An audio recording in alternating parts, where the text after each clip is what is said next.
My name is Nelson Parada. Problem 2.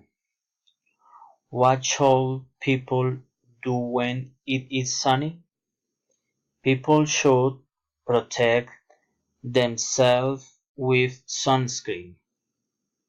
Problem 3. What should you do when it is windy? You must stay at home. Problem 4. What should city officials do when a hurricane is coming? City officials must alert and evacuate citizens. Problem 5. What should we do when there is a blizzard?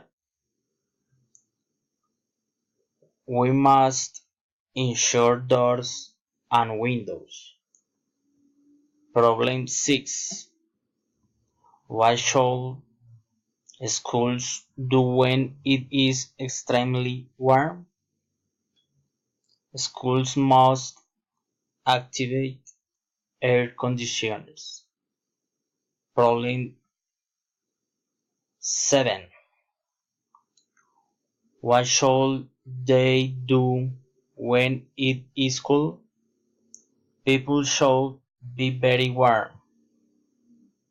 Thank you.